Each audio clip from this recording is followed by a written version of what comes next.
راج صاحب آپ دیکھیں ابھی بات ہو رہی ہے کہ جب پارلیمنٹ مضبوط ہوگی اور ادارے مضبوط ہوں گے اور پارلیمنٹ اپنا کام کرے گی، ہم کہتے ہیں جی کہ ہر ادارہ جو ہے اپنی ڈومین میں رہے، اپنا کام کرے، تو جب پارلیمنٹ کو آپ مضبوط نہیں کریں گے، اپنا کام ٹھیک نہیں کریں گے، پیچھے میر صاحب نے جیسے اشارہ کیا، تو پھر کوئی نہ کوئی کسی نے کام ٹھیک کرنا ہی ہے نا۔ اور پھر دوسری بات یہ ہے کہ رہائی جو ہے وہ پہلے ہے، یہ ڈائلاگ پہلے ہیں۔ اب کیسے ممکن ہے کہ ایک شخص کو سزا ہوئی ہے اور اسے اعلیٰ افسران جو ہے وہ کہا جائے کہ یہ آپ آئیں، باہر آ جائیں، کیسے جائیں بھاڑ میں، نہ کوئی کورٹ کا فیصلہ، نہ کوئی کورٹ سے ریلیف، نہ کوئی فیصلہ آیا، آپ باہر آ جائیں؟ تو اس پاسبل کہ کوئی بغیر اس کے کورٹ کے فیصلے کے بندہ باہر آ جائے اور کہیں ٹھیک ہے اب ڈالے ہوتے ہیں؟ پہلی بات تو یہ ہے کہ جو پیپل پارٹی کے لوگ آ جاتے تھے، لوگوں کا دفتروں میں آ کے چلیں بدتمیزی کرنا، وہ کسی طور پر اس کے پیرلل نہیں ہے کہ فوج پہ اٹیک کیا جائے۔ سو دس از سم تھنگ ویری ڈینجرس جو پاکستان میں 9 مئی کو ہوئی اور پہلی بار ہوئی۔ ورنہ تو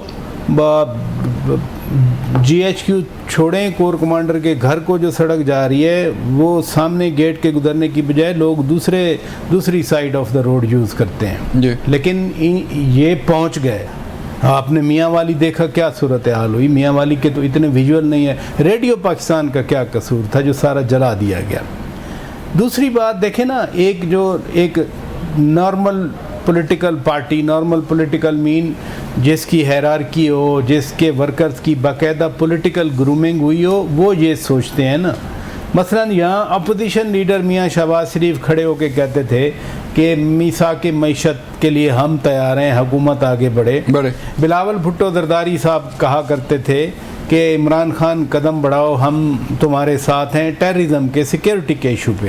لیکن حکومت کہتی تھی کہ نہیں یہ تو این آر او مانگ رہے ہیں۔ اس وقت کی حکومت، وہ خان صاحب خود وزیر اعظم کی حیثیت سے کہا کرتے تھے۔ تو جو بات آپ کر رہے ہیں وہ ایک گرومنگ ہے پولیٹیکل پارٹی، جس کے ورکرز کبھی بند رہے، کبھی ان کے پاس حکومت آئی، کبھی انہوں نے اوور ریئیکٹ بھی کیا پاور آنے کی صورت میں، لیکن کبھی انہوں نے اٹیک نہیں کیے ڈیفنس انسٹالیشن پہ۔ یہ تو کوآرڈینیٹڈ اٹیک تھے نا کہ ہم نے صرف ادھر ہی جانا ہے، اس لیے کہ ان کے ذہن میں ہے، جو ابھی بات بھی کرتے ہیں، میں اپنی طرف سے نہیں کہہ رہا، وہ بات کرتے ہیں کہ چونکہ پاور جو ہے centre of power G H Q ہے، تو ہم نے صرف ادھر ہی بات کرنی ہے، ہم نے کسی اور سے بات کرنی نہیں ہے۔ اس سے کیا ہوگا کہ آپ کی جو پولیٹیکل پارٹیز ہیں، جو پولیٹیکل لوگ ہیں، وہ تو پھر کہیں کے نہیں رہ گئے نا، پھر تو ہر کوئی کہے گا، کل کو دوسری پارٹیز بھی کہیں گی کہ ہم نے تو آرمی چیف صاحب سے بات کرنی ہے، ہم نے تو D G I S I سے بات کرنی ہے، ہم تو بالکل کسی اور پولیٹیکل پارٹی سے۔ جب آپ ڈیموکریسی کی بات کرتے ہیں، آپ آئین کی سپریمیسی کی پھر کہتے ہیں، بار بار کہتے ہیں کہ جی قانون کی حکمرانی ہونی چاہیے۔ قانون میں کہاں لکھا ہے کہ آپ ڈائلاگ ادھر کریں گے؟ جب آپ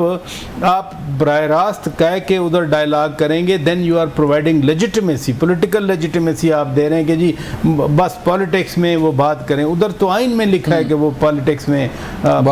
بات نہیں کریں گے، پالیٹکس میں حصہ نہیں لیں گے۔ آج بھی چونکہ آج کے کانٹیکس میں مثلا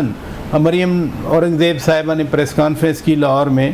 انہوں نے سارا 9 مئی کو ایڈریس کیا، لیکن میں کچھ ٹویٹس ایسے بھی دیکھ رہا تھا، کسی نے سوال بھی کیا وہاں اس پریس کانفرنس میں کہ جی ہم 9 مئی والے نہیں ہیں تو 28 مئی والے ہیں، تو 8 فروری کے الیکشن میں تو 9 مئی والوں کو ووٹ ملے۔ اب اگر اس طرح سے